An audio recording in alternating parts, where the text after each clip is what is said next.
Sembah sungkem dewa, sembah sungkem dewa, sembah sungkem dewa.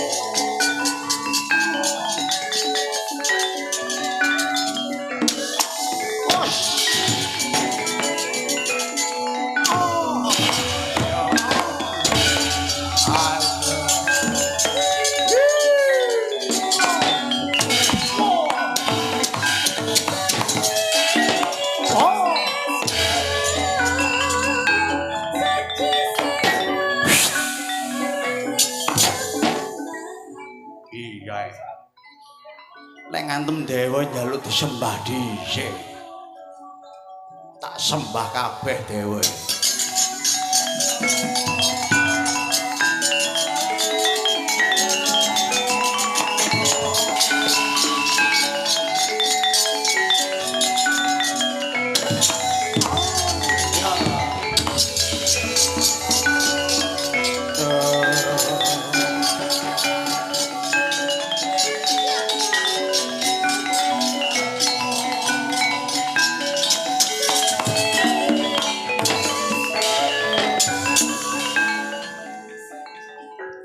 Pukulun panjenengan menika dewa.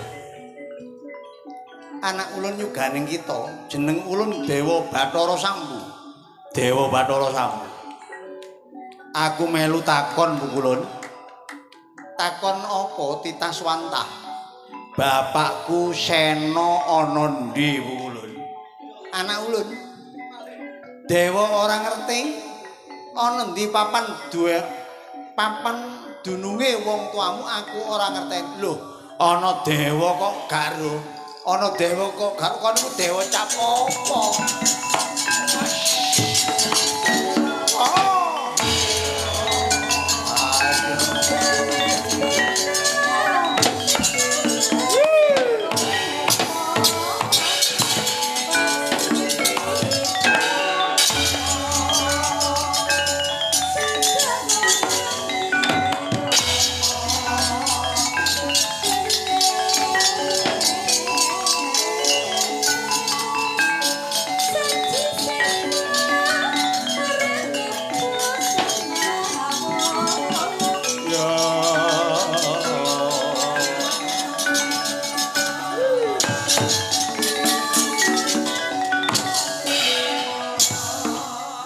Anak ulun yuganing kita titanayu Marcapada Baliya menyang Marcapada Baliya menyang Marcapada.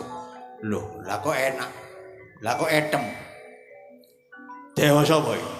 Sang Hyang Bathara Brahma aran Sang Hyang Bathara Brahma. Tapi lak ya dewa, ya aku dewa.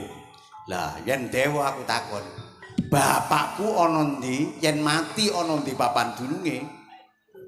Batu nisan yen isih urip ana ndi oleh nglompro ya iki.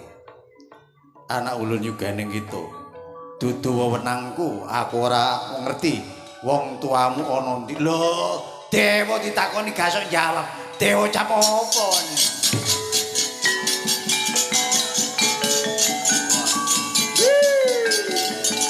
Dewa kok karo dewa.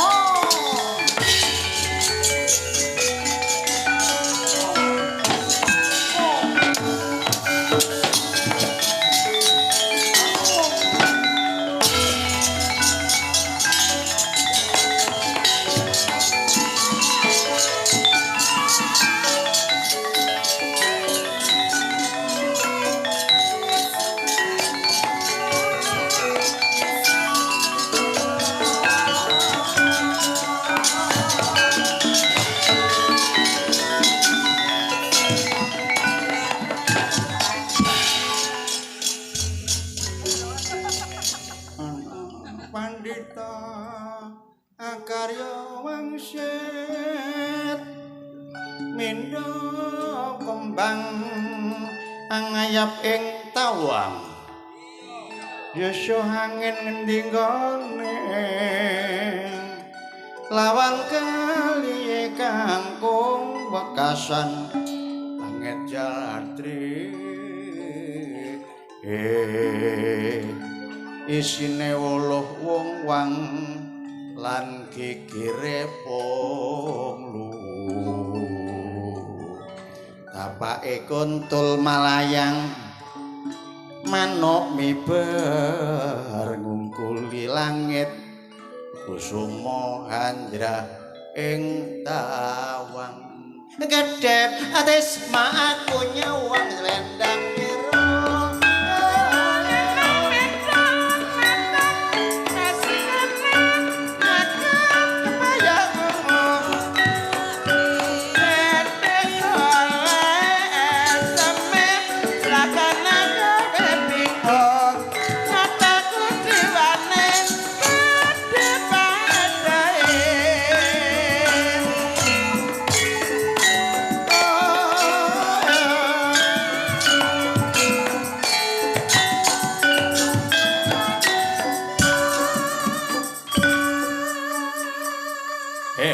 kon niku dewa.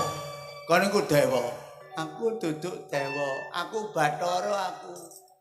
Apa bedane dewa karo Bathara? Lek dewa iku kaya malaikat. Nah nek Bathara aku tukang pijet. Kok gak enak aku. Mandek dhisik. Kon dewa ta Bathara? Aku Bathara. Lek Bathara Sambu iku dewa. Bathara Pangarekan iku dewa. Lah kon iki sapa? Aku poniran aku. Waduh. Pukulun sang yang jagat bertingkah orang ngerteni wong tuaku tak ora tarit bali marco punjul.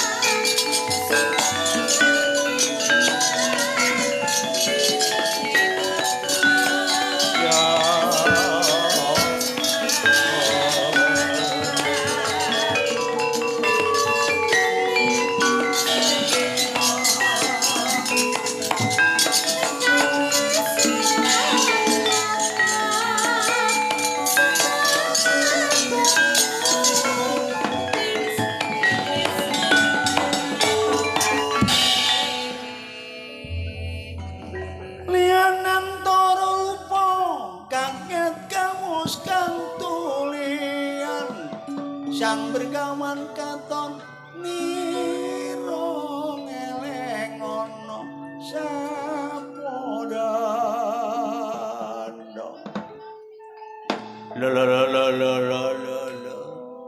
Yayi Guru menika sinten kok sajak kula mboten panggling kalih pasuryane niku mboten panggling lak mboten drondonge Werkudara niku kok inggih yuganing Sena ngoten ta Kakang. Mesine ngoten niku mesine. Anak ulun yuganing kita. Sapa aranmu le kon le? Bapakku Pendhek Antasena aku. Lho, jenenge ana senane ya. Antasena. Antasena munggah ora tarit bali Marcakunda maneh iku tujuanmu apa? Aku ana sing ngongkon mrene. Dikongkon sapa? Goleki wong tuaku Sena. Keblet papat tak nggoning tepung gelang ubeng kiper puter giling ora nemokno wong tuaku Sena. Barang aku takon menyang Ndarawati. Kanjeng Bathara Kresna ya ora roh papan dununging Kanjeng Rama. Akhire aku diwenehi dalan. Manungsa iku ngeblat manembah menyang dewa sing ngerti kahananing jagat iki. Mula tekaku mrene madhep menyang dewa, takon ana ndi wong tuaku Sena dina semengko. Anak ulun juga ning kita Titanayu Marcapada. Bares kures. Dewa ora ngerti ana ndi papan dunungmu, ana ndi papan panggonane. Nanging dewa iso ngelungi tata cara sarana bisaning sliramu ketemu. Wah, bapakku Pendhek kaya ngopo? Ngene Antasena. Mudhuna menyang Marcapada. Golek ana gesik ing samudra. Ana nggoning semenanjung ing segara. Ana kali tempur. Yen wong tuamu biyen tau mertapa ana kuno, lah mestine saiki yo manggon ana kuno wong tuamu iku. Wah, pendek bapakku yen kaya ngono. Aku njaluk pangestuning pukulun Bathara Narada Kanjeng Pukulun Sanghyang Girinata. Bangestana aku bisa ketemu wong tuamu. Ah, waton sliramu. Golek ana banyu-banyu ngono. Golek ana telenging kali tempur kaya ngono. Oh iya. Para dewa boten pirsa wonten pundi papan donongipun Arya Sena.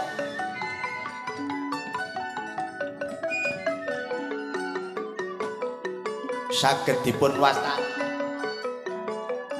Menika tasik dipun sengker dening jagat kawontening Werkudara.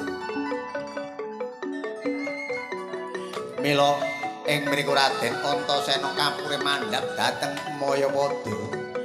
Kongkon ngati ana ing sunggapaning semananjung segara. Njujuk ana marganing kali tempur. Ing kono Antasena marganing ketemu wong atuwanira.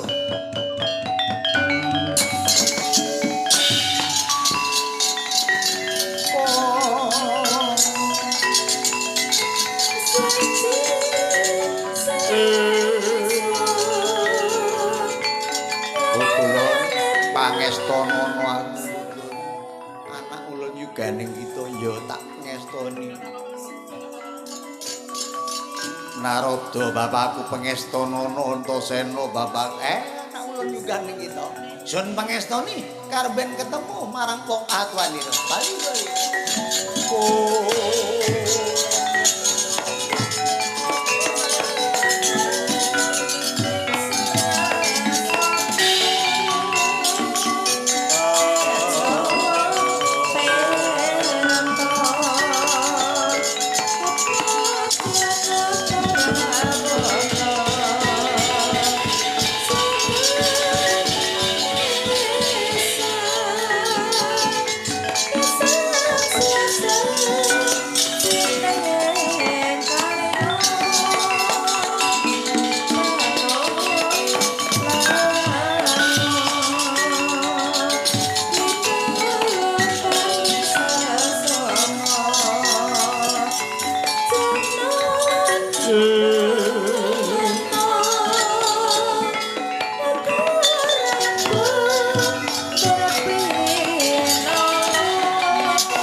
Sabet biar kataliko wau mboten anyerosaken lelampahan ning Raden Antasena ingkang ngolatituk wonten ing telenging sunggapan ning segara jumujug ana ing nggening Kali Tempur. Kacarita ing mriku tunggil lampane nanging beda ingkang den cariyosaken anyerosaken ingkang Kawinursita Ki Badranaya Semar Sumawana Bagong saha Bisyut ingkang lagi tetembangan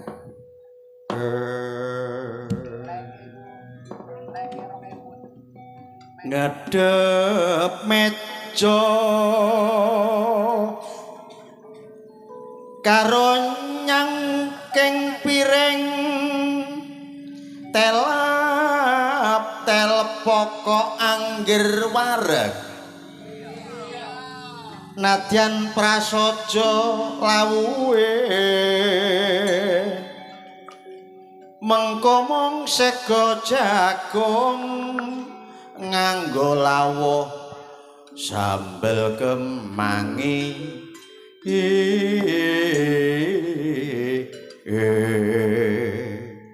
ora lali lalapan pete jengkol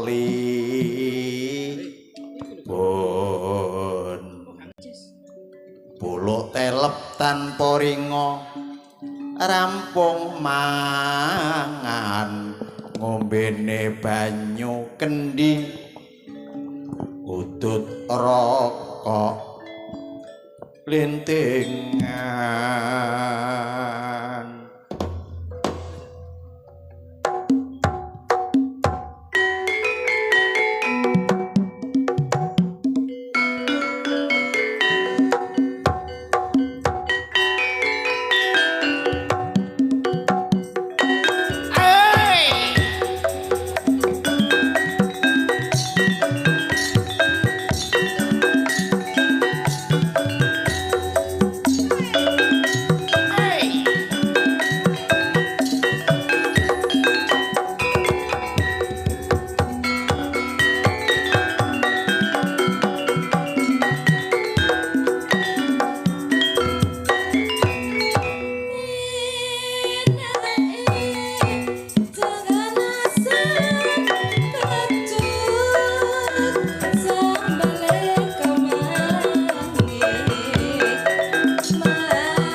Selamat sejahtera bagi kita semua. Rahayu, rahayu sagung dumadi. Salam kebajikan. Om Swastiastu, Anamo Buddhaya. Assalamualaikum warahmatullahi wabarakatuh. Waalaikumsalam barokah. Alhamdulillah. Cung, ya mo. Tibake kelakon temen ana. Bisa marak sowan ana desa kelairamu, tanah kelairaku ana kene, ana sumur windu kene. Wiwit taun 91 pindah ngidul ana nggone Jonggrong Tanggarjo Mojo Agung Jombang. Iya nah. Tapi awakmu gak lali jek soba-soba mrene. Ya pancen pepundhenku ana kene mo ora lali karo Biyung Pandansari. Pepundhenku sing ana sumur windu jauh di tempat deket di hati. Oh ngono ya. Sapa ngluhurake leluhur bakal diluhurake marang leluhure ya, Cuk. Kaya mangkono. Ngaturake gunging panuwun tinimbalan. Dene panjenengane Mbah Kosim Sumawono lho.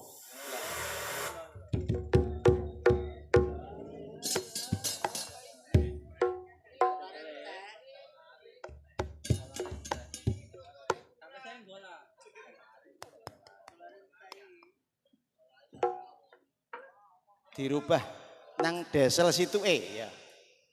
Dipekno nang setrum situke kono. Ya.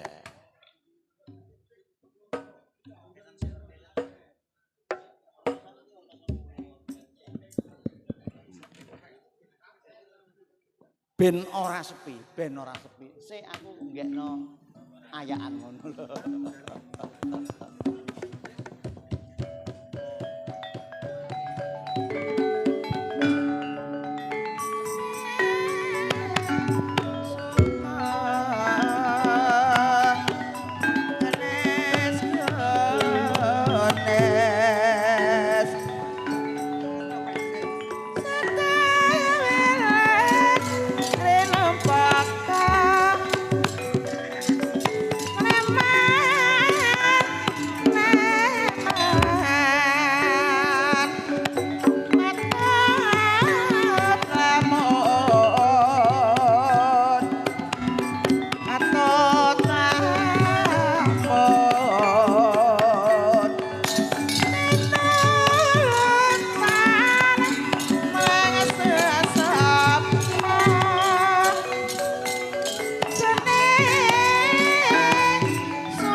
Ana-ana ae, Cung. Ya pancen kabeh kurang waspada. lan ati-ati. Kok iso solarmu kentekan iki lho ngono. Ya. Ora dadi apa, Nduk. Kabeh iku pembelajaran. Ngene, Cung, ngaturake gunging panuwun marang panjenengane Mbah Kosim sekeluarga lawan Mbak Yanti kang ngunduh mantu.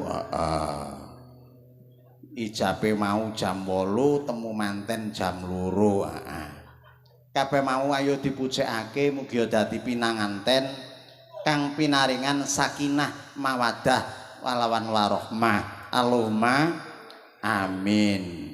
Sabubaring wayangan iki keluargane Mbah Kosim sekeluarga mugi tansah pinaringan pengayoman teguh kukuh bakuh rahayu wilujeng slamet gangsar lancar nyambut gawene. Allahumma amin.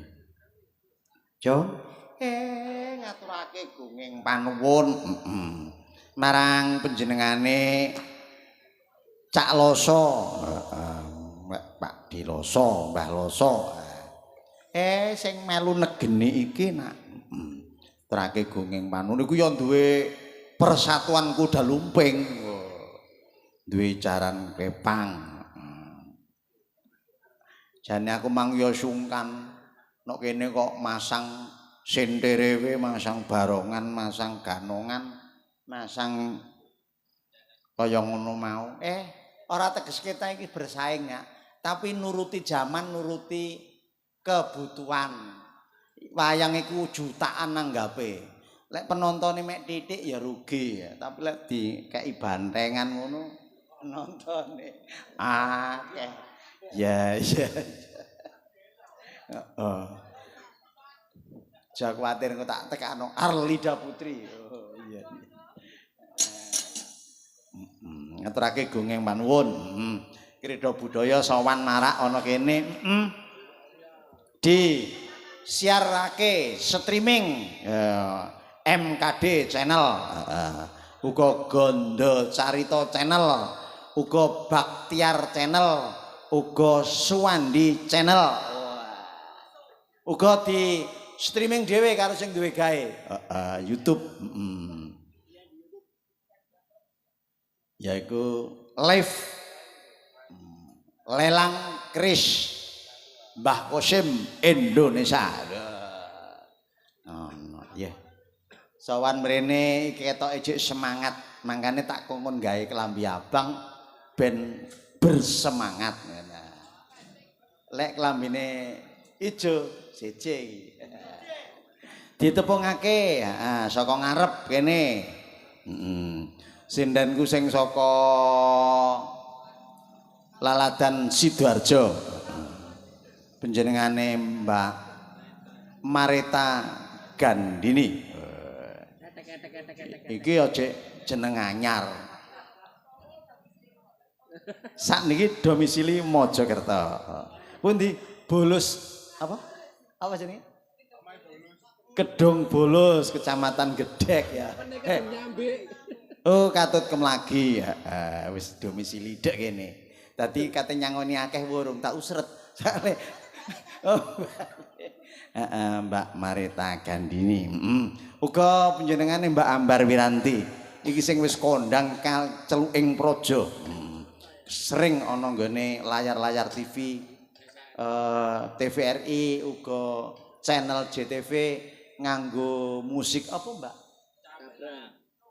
Apa musik namanya? Band etnik. Uga sing tidak kalah kondangnya. Iki saka Latan Bareng Jombang.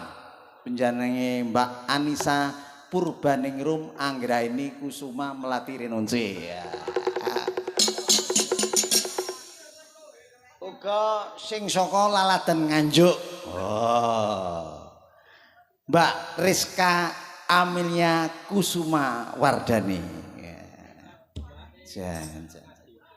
Uga sing saka Laladan Jombang, saka Kuik Jombang, saka ndi wae Jombang.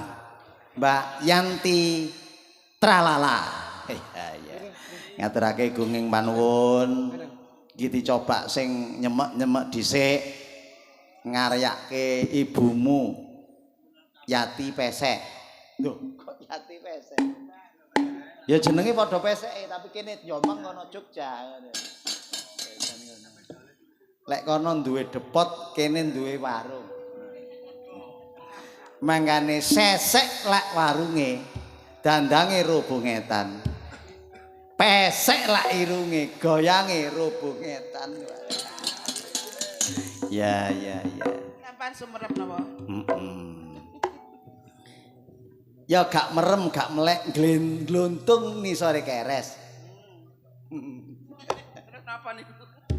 Ya gak ayu, ya gak elek, gluntung nisore keres. Ya, ngaturake gunging panuwun berkah Ibu. Uler kambang. Ya.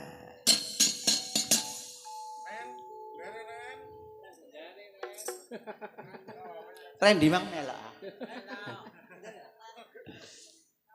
Karawa moda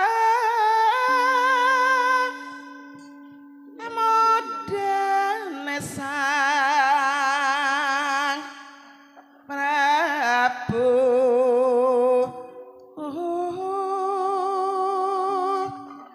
Kresna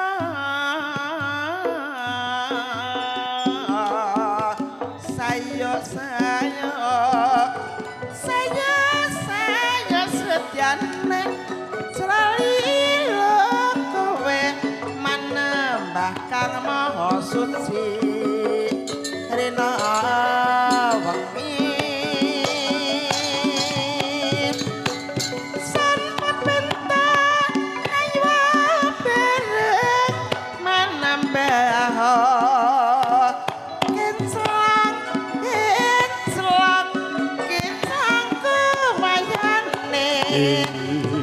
biar monser masyarakat tontet jane maneman neman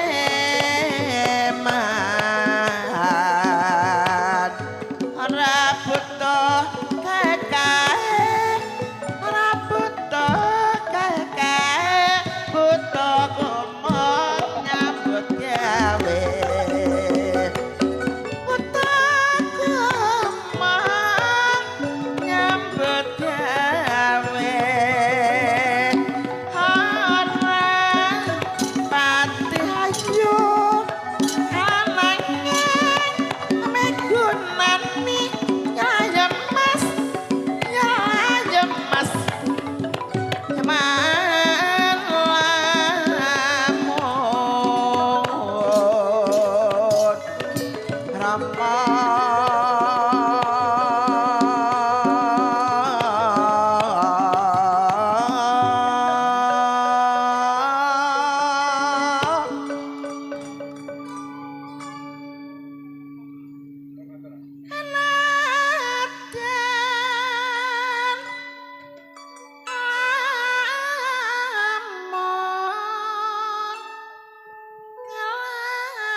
jan gayeng.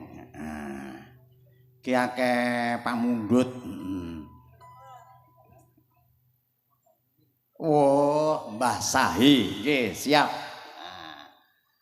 Mbah Sahi kene, aturake gunging panuwun. ngestreni. Wonten layang saking Baktiar Alfi Channel. Loh, iki rek. Dewe-dewe. Tapi kok gak tembus pandang ya. Biasa iku diraba di Terawang. Nggih. Minangkani dawuh pamundhut saking Bapa Baktiar Alfi Channel. Wonten panyuwunan nyuwun Mbak Ambar. Ya Ambar Wiranti suwantinipun Mbak Ambar disuwun. Lelagon bajing loncat. Wah, kok ya roh elek sing penggaweane gitu. Cek iki aku ronjarane. Kurang loyalitas, maksudnya kurang oleng-leng. Omang ya aku tak tukono stalking. Nggih. Monggo minangkani dawuh pamundhut saking panjenengane Kang Mas Baktiar Alfi Channel. Dados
kuatir guling kuwatir njlungup. pengen ngicake kancane